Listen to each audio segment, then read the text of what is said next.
The chandeliers of Ashworth House blazed with 200 candles, and every last one of them seemed to find Miss Clara Thornfield and illuminate her humiliation. She stood at the edge of the ballroom's raised dais, not by choice, but because her mother's hand had delivered her there with a grip that left half-moon marks in Clara's wrist. Around her, London's finest gossiped behind their fans, silk rustling like conspiratorial whispers. The charity auction had already dispatched a Sèvres porcelain service, a fortnight at a shooting lodge, and a watercolor lesson with Lady Pembridge. All had fetched respectable sums.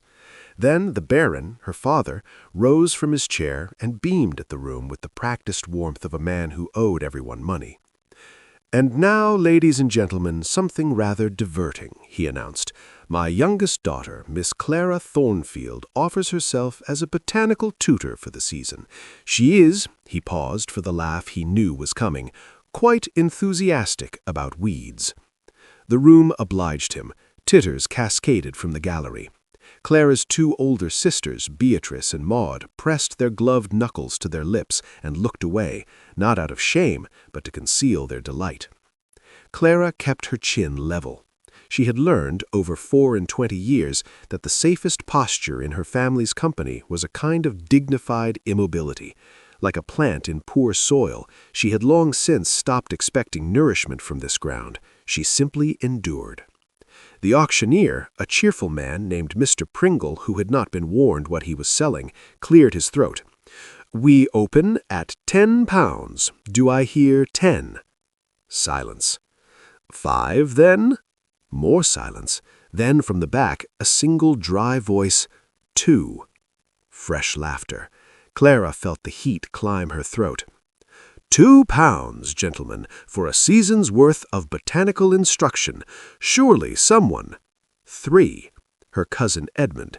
He was not bidding out of charity. He was bidding because he found this amusing. 4. A voice she did not recognize, followed immediately by renewed snickering. They were not competing for her services. They were competing to see how low the number could go.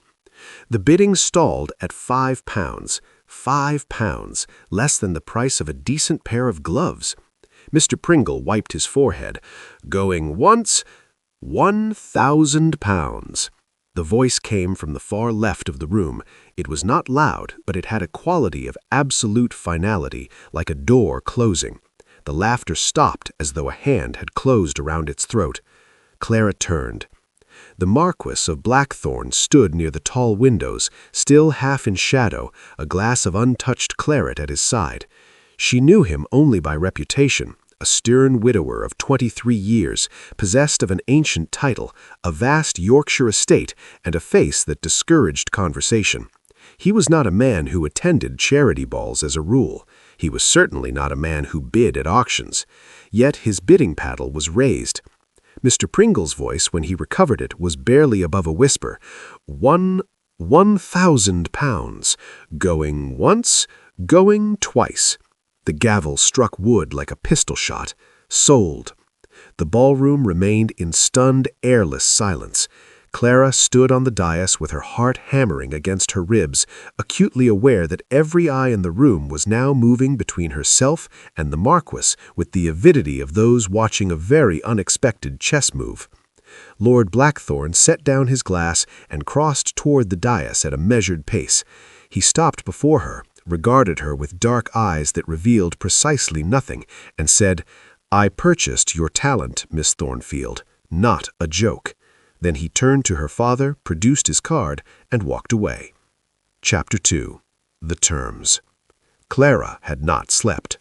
She sat at the small desk in her childhood bedroom, its wallpaper faded, its window overlooking a garden her father had let go to seed, and read Lord Blackthorn's letter for the 4th time. It was not what she had expected. There was no condescension in it, no charitable softness. It read like a business contract, because it was one. Blackthorn Manor, North Yorkshire. 6-month botanical consultancy. Objective: assessment and restoration of the estate's walled physic garden, believed to contain rare medicinal varieties in a state of advanced neglect. Terms: Room, board, full professional materials provided. Remuneration, £100 per month. Contract commences at the tenant's earliest convenience. At the foot of the page, in a different, darker ink, as though added as an afterthought, "You will not be mocked in my house." Clara folded the letter. In the corridor, she could hear her mother arguing with Beatrice about the silk for a new gown, a gown that would, Clara noted internally, be purchased with the Marquess's £1,000, which the Baron had already appropriated before the gavel had finished falling. 5 months of her salary from a modiste shop, gone. Not a penny of it would reach her. She had 2 choices. She could remain here, in this house, and be her family's useful embarrassment, or she could go north to a stranger's estate and do the only thing in the world she was genuinely good at. She began to pack. Her family's objections were swift and theatrical and entirely predictable. Her mother feared for her reputation. Beatrice suggested she was deluding herself if she imagined a Marquess interested in anything so dull as plants. Her father, who had drunk off his guilt by breakfast, simply told her not to embarrass the family. "Too late for that," Clara said, very quietly, and finished buttoning her portmanteau. It was the first truly honest sentence she had spoken in her own home in years. It tasted clean. Chapter 3. First Frost. Blackthorn Manor did not welcome her, it simply permitted her. The house was older than it looked from the road, all grey stone and narrow windows, set against a moor that seemed to go on until it became sky.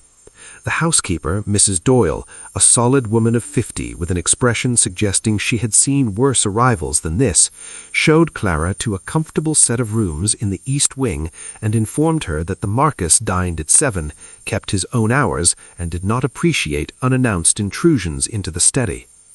"And the garden?" Clara asked. Mrs. Doyle's expression shifted almost imperceptibly.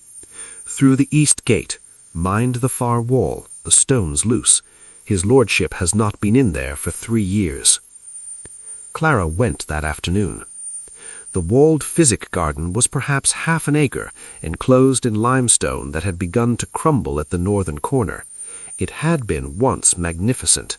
She could see that in the bones of it, the structured raised beds, the stone pathways laid in a herringbone pattern now shouldered apart by grass, the ancient pergola collapsed at one end, its timbers silver with age. But there was life here underneath the ruin. Her eye caught it immediately, the dark rosettes of what appeared to be Valeriana officinalis pressing through cracked pavers. Something with feathered gray-green leaves that she dropped to her knees to examine, her heart beginning to beat faster. She parted the dead weeds with careful hands. Seeds. Dozens of them still in their paper sleeves, tucked inside a rusted tin that had lodged beneath an overturned urn. In a hand she did not yet know, clear, careful, precise, each packet labeled in Latin and dated.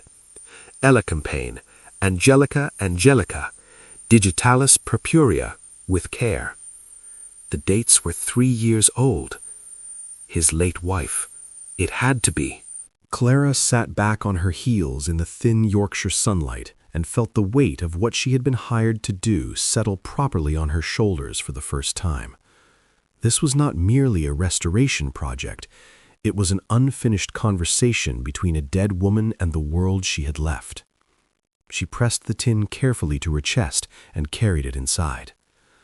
Lord Blackthorn was at dinner when she placed the tin on the table beside the salt cellar. "I found these in the garden," she said. "Approximately 64 seed varieties, most still viable if stored correctly. Your late—" She paused, not certain how to proceed. "They were carefully labeled. The handwriting suggests someone with botanical training." He looked at the tin for a long moment. He did not touch it. "Put them in the still room," he said. "I will arrange a working table. I already have a working hypothesis about the beds. If I start with the southern end, where the soil drainage is—" "As you see fit, Miss Thornfield." He returned to his pheasant. She returned to her seat 3 places down the long table, the formal distance of employer and employee, so vast it was almost comic, and ate her soup and thought about root systems. That was how it began, not warmly, not stiffly, simply functionally.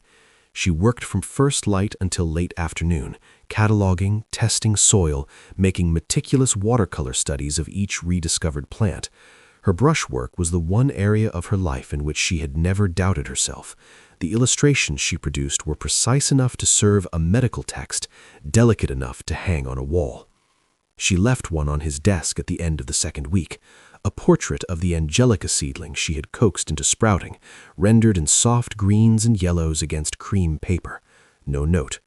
He said nothing about it at dinner, but the following morning she noticed it had moved. It was propped against the inkwell, facing the window. The minor conflicts accumulated, as they tend to, in small installments. In the 4th week, she was in the garden past midnight. She could not sleep when a solution to the aphid infestation on the valerian was almost in reach, and heard footsteps crunch on the path. A lantern swept toward her. "What are you doing?" It was not a question. "Testing a sulfur solution." She did not look up. "The aphid population will decimate the valerian by Thursday if I do not intervene tonight."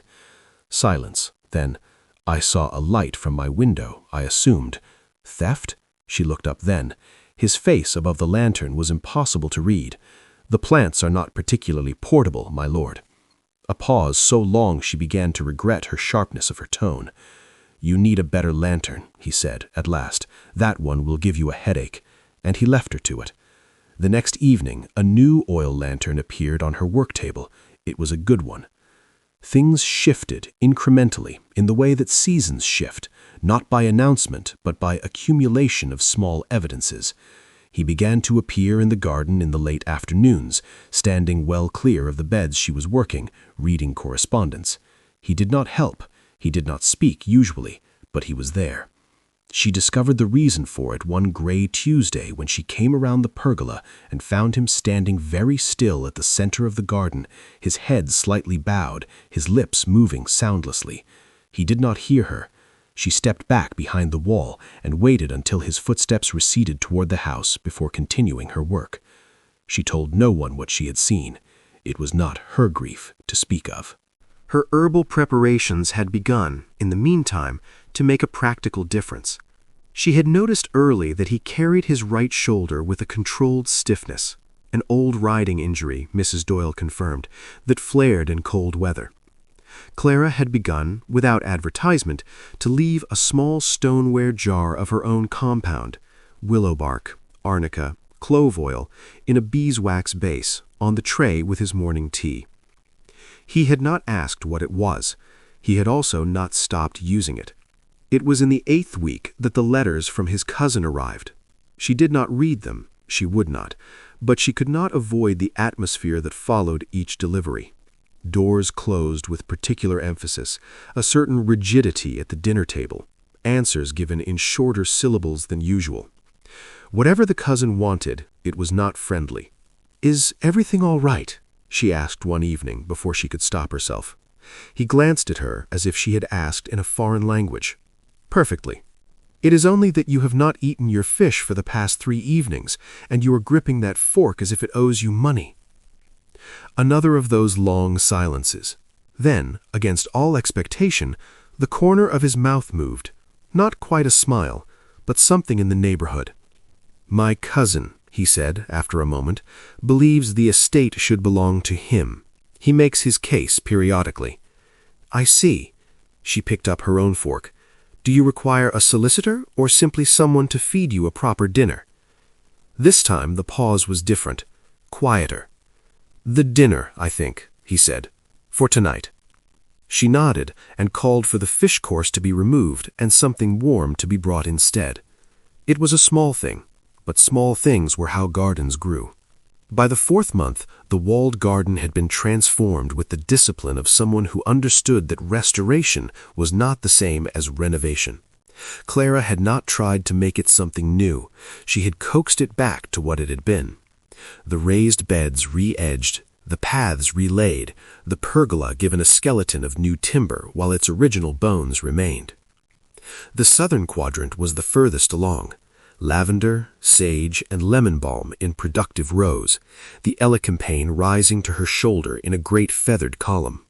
She was making a study of the last unidentified plant in the northeast corner, a small, stubbornly perennial thing with a white flower she could not yet place, when Lord Blackthorne sat down, uninvited, on the stone bench nearby. She waited. "She planted that one last," he said, without preamble. "Eleanor. She called it her quiet flower. She never told me the proper name." He paused. "She was here every day. In the last year of her illness, she could not manage the stairs reliably, but she always managed the garden." Clara set down her pencil. "What did she die of?" A long breath. "A fever. Treatable, the physician said, initially. The second doctor I called recommended a different course of treatment." He stopped. "I followed his advice." She heard what he did not say. "It was not your fault," she said. "You do not know that. I know enough of medicine to know that fevers in their final stages are capricious beyond any physician's authority, let alone a husband's. Grief has a way of insisting on responsibility where there is none. I am sorry for your loss. She sounds as though she was remarkable." He said nothing for a moment. Then, "She would have liked you." Clara found she could not answer that. She picked up her pencil and returned to the illustration, and he sat on the bench for another half-hour in the comfortable silence of two people who have run out of pretense and found the absence of it restful. "The quiet flower," she identified 2 days later from a text in Lord Blackthorne's library, "Nigella Damascena, love in a mist." She wrote the name on a card and left it weighted by a stone near the plant, without comment. She found him standing over it the next morning. That was the moment she understood she was in serious trouble. She was not, she told herself firmly, here to fall in love. She was here because she had nowhere else to go and a skill that the world had decided to assign a comedic value of £5. She was here because a man had intervened at an auction and said a sentence that had cracked her open. She was not here to become attached to that man's grief and his garden and the particular quality of his silence in the late afternoon.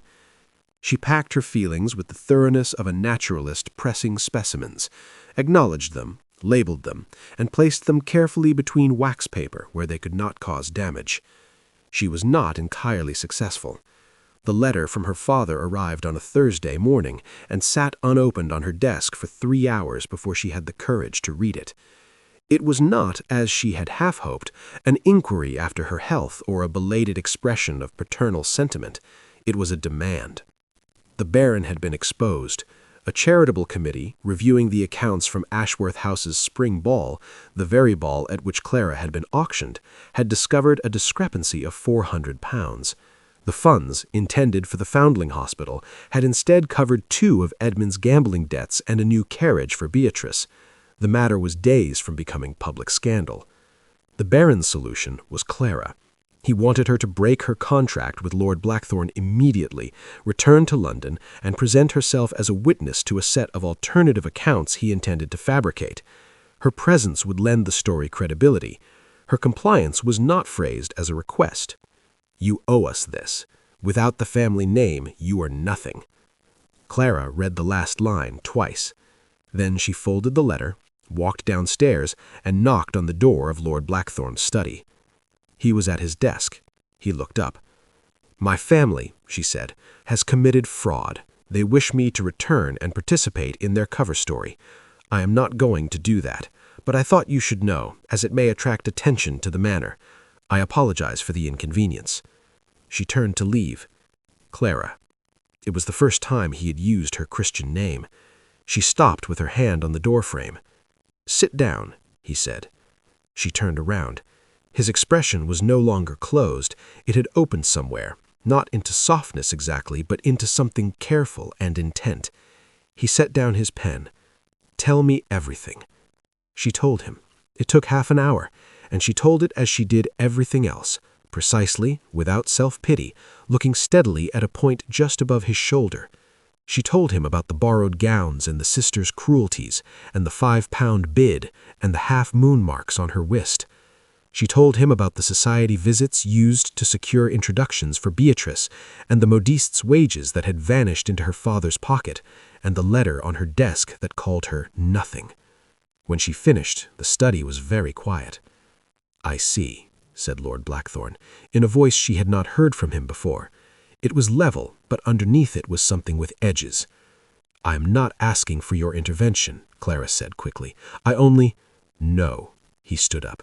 "You are not asking. I am deciding." 2 days later, he accompanied her to London. The drawing room of the Thornfield townhouse had been arranged for the occasion with the care her family reserved for scenes they intended to perform rather than live. Her mother occupied the settee. Beatrice and Maud stood flanking the fireplace like decorative columns. The Baron stood at the center of the room with the bearing of a man who expected to prevail. He was not expecting the Marquess of Blackthorne. His expression went through several phases in rapid succession: surprise, reassessment, obsequiousness, settling at last on a smile so wide it pressed the flesh up around his eyes. "My lord, what an unexpected honor! We were merely hoping for a quiet family." "I am here in my capacity as Miss Thornfield's employer," Lord Blackthorne said, in the tone he might use to state the weather. He did not sit. He stood slightly behind Clara's left shoulder, where she could feel him without turning. "Well, yes, of course, the contract, naturally, but you understand family duties must take precedence. The contract does not permit early termination without cause." A pause. "There is no cause." The Baron shifted tactics with the slipperiness of long practice. "My dear lord, surely we can discuss. Clara, you must see that we need you at home." "What you need," said Clara, and was surprised by the steadiness of her own voice. "I am not going to be one." The room went very still. It was Beatrice who broke it. "You are being absurd," she said. "You owe this family everything. Papa gave you the season, gave you introductions, and this is how you repay us, embarrassing us further?" "You auctioned me," Clara said quietly, "for £5. You have taken my wages. You have used me as a prop and a convenience for 24 years and called it family obligation." She reached into her bag and placed a roll of botanical illustrations on the table between them. "These are my work, valued by professionals, by institutions, by a man who paid £1,000 for the skills you spent your lives belittling. This is who I am. It is not what you decided I was worth." Her voice did not shake. She was mildly astonished. "You ungrateful little—" her mother began. "The charitable committee has already been notified," Lord Blackthorne said from behind Clara, without raising his voice at all. "The discrepancy in the accounts is a matter of public record within the week. Involving Miss Thornfield in any counter-narrative will be interpreted as coercion by a dependent family member and will not improve your position. I suggest you engage a competent solicitor." The Baron's face had passed from florid to pale. "Now see here." "I am terminating the family arrangement," Clara said, and the simplicity of the sentence, that it could be terminated, that she could simply say so, struck her with the force of something long overdue. "I am not returning here. I wish you well. That is all." She walked to the door. Lord Blackthorne fell into step beside her. In the hallway, out of sight of the drawing room, she stopped walking. She was trembling slightly, not from fear, she realized, but from the physical shock of having said true things aloud after a very long silence.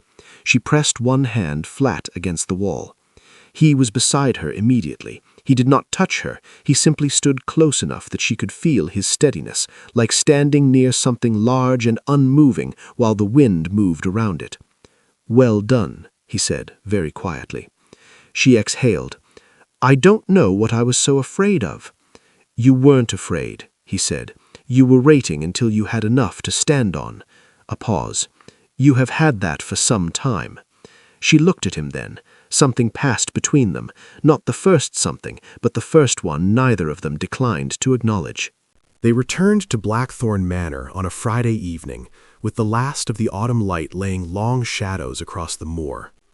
Clara went directly to the garden.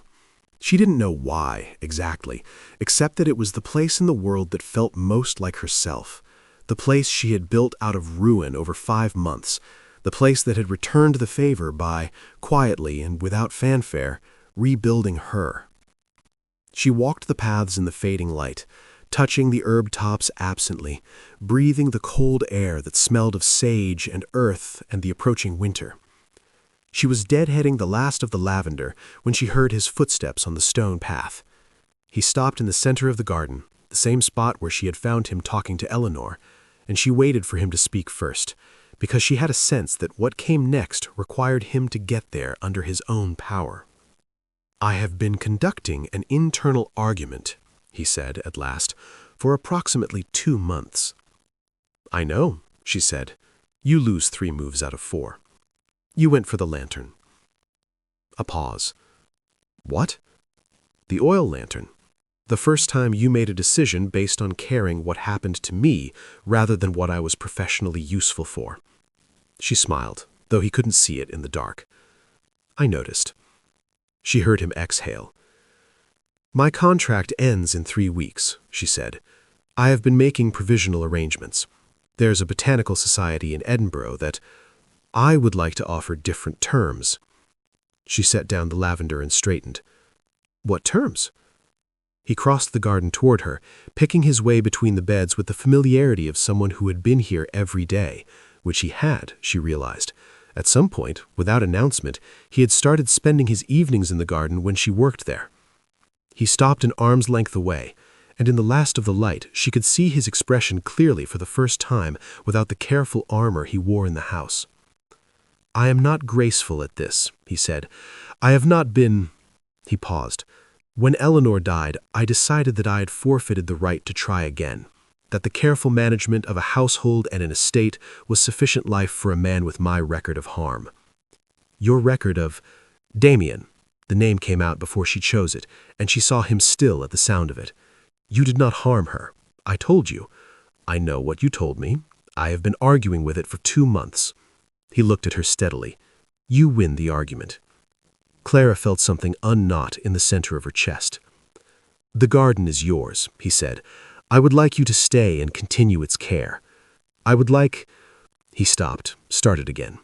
"I would like you to stay, not as a consultant.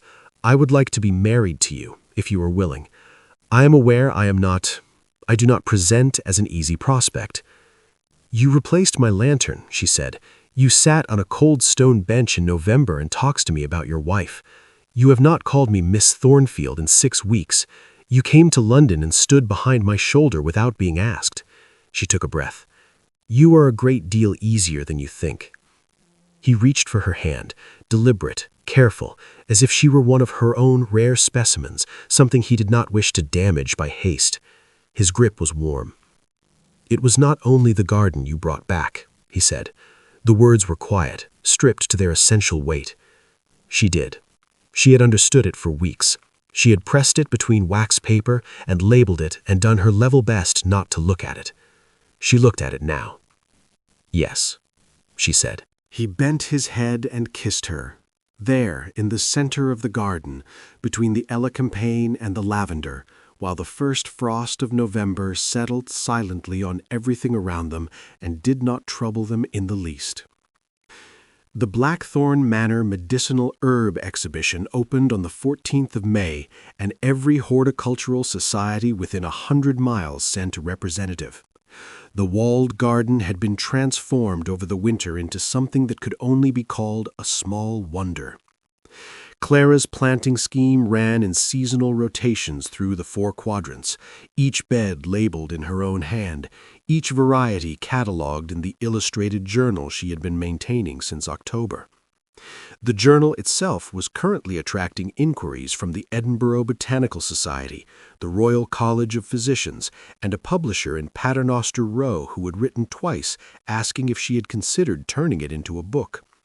She was considering it. The guests moved through the garden in animated clusters, while Lord Blackthorn, Damien, she had fully broken the habit of the formal address, stood at the gate with the particular expression he had developed for occasions requiring sociability. Not quite welcoming, but no longer actively forbidding. Mrs. Doyle circulated with lemonade and a proprietary pride she had made no effort whatsoever to conceal.